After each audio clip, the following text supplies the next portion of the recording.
Hello guys, welcome back again. Today's topic is Aufbau principle. So we will discuss about Aufbau principle in this video. So let's get started.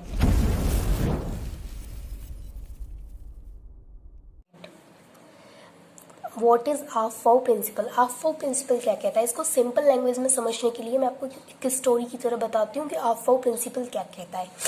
जो Aufbau principal है वो ये कहता है कि जो electron को जो ऑर्बिटल में जो फिल किया जाता है वो उनकी इंक्रीजिंग एनर्जी के ऑर्डर में फिल किया जाता है. जैसे जैसे उसकी एनर्जी इंक्रीज होती है उस ऑर्डर में उसको फिल किया जाता है ऑर्बिटल्स के अंदर.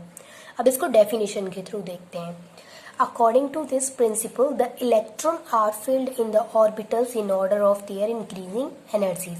जैसा कि मैंने भी बताया कि इस प्रिंसिपल के अकॉर्डिंग इलेक्ट्रॉन को जब ऑर्बिटल्स में फिल किया जाता है तो वो इसकी इंक्रीजिंग एनर्जीज के बेस पर फिल किया जाता है. इसके कुछ पॉइंट्स हैं. फर्स्ट पॉइंट है इसका, the orbital having lesser value of n plus L will be filled up first. इसका मतलब क्या है? वो ऑर्बिटल जिसकी n प्लस एल की वैल्यू कम होगी वो पहले फिल किया जाएगा. n प्लस एल क्या है ये अभी हमने क्वांटम नंबर में पढ़ा था.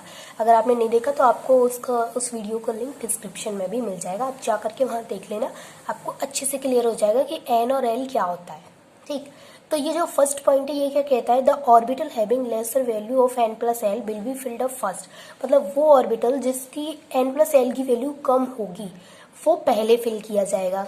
सेकेंड पॉइंट क्या कहता है? If two orbitals have the same value of n plus L.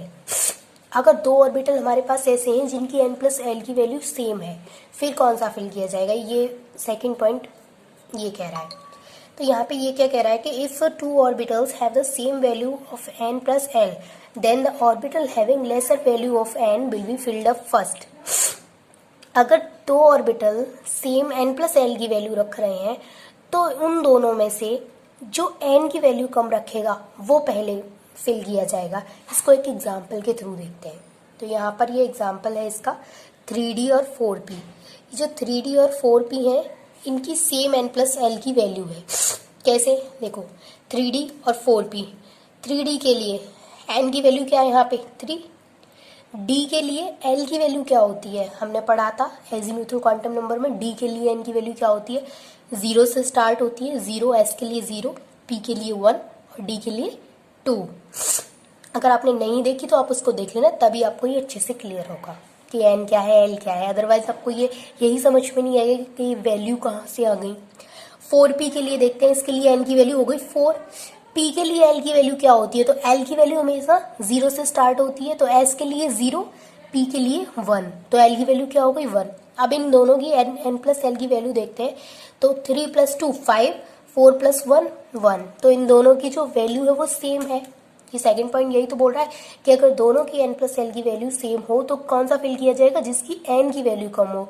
तो यहाँ पर n की वैल्यू 4 है, यहाँ पर n की वैल्यू 3 है. मतलब कौन सा फिल किया जाएगा? ये 3 वाला, क्योंकि इसमें जो n की वैल्यू है वो कम है. आई होप कि आपको ऑफ प्रिंसिपल क्लियर हो गया होगा. Thanks for watching this video.